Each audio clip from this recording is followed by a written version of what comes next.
ब्रेकनंतर तुम्हा सर्वांचं स्वागत आहे न्यूज 18 लोकमतमध्ये। यानंतर एक ब्रेकिंग बातमी समोर येते, ती म्हणजे मुसळधार पावसाचा हार्बर रेल्वेला सुद्धा फटका बसलाय। पनवेल रेल्वे स्थानकावरती प्रवाशांची गर्दी पाहायला मिळते। मुसळधार पावसामुळे लोकलवर मोठ्या प्रमाणात परिणाम झालाय। अनेक लोकल या अर्धा ते पाऊण तास उशिराने धावतायत। हार्बर मार्गावरील अनेक लोकल उशिराने धावतायत। पनवेल रेल्वे स्टेशनमध्ये प्रवासी खोळंबलेत। मोठ्या प्रमाणात प्रवाशांची गर्दी पाहायला मिळते।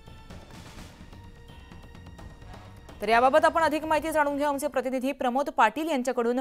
प्रमोद, पनवेल रेल्वे स्थानकाची काय सध्याची अपडेट आहे? मोठ्या प्रमाणात गर्दी उसळली आहे। नक्कीच आपण बघत असाल, रात्रभर पडणाऱ्या पावसामुळे लोकलला अत्यंत मोठ्या प्रमाणामध्ये फटका बसलेला दिसतो। या ठिकाणी ज्याप्रमाणे कुर्ला आणि अन्य ठिकाणी पटण्यावर पाणी साचलं होतं, त्याचाच फटका आता पूर्णपणे संपूर्ण लोकलवर हार्बर लाईनवर बसतोय।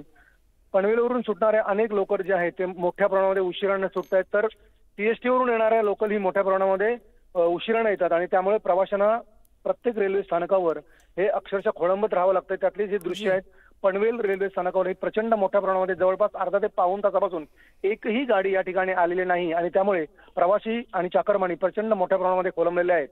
कोणत्याही प्रकारची सूचना दिली जात नाहीये, मात्र अजूनही अर्धा ते पाऊण तास उशीर लागू शकतो अशा प्रकारचा अंदाज जो आहे तो वर्तवला जातोय।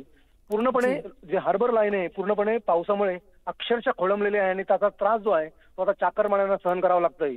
त्यामुळे पनवेल रेल्वे स्थानकावर ही मोठ्या प्रमाणामध्ये, अन्य रेल्वे स्थानकावर हार्बर लाईनच्या प्रत्येक रेल्वे स्थानकावर अशा प्रकारची मोठ्या प्रमाणामध्ये गर्दी आहे। मात्र मोठं जे रेल्वे स्थानक आहे ते पनवेल स्थानक आहे आणि त्या ठिकाणी आपण बघत असाल प्रवासी मागील अर्धे ते पाऊण तासापासून खोळंबलेले आहेत। जी, आता ही लोकल सेवा पूर्ववत कधी होईल हे पाहणं महत्त्वाचं ठरेल। धन्यवाद तुम्ही दिलेल्या माहितीसाठी।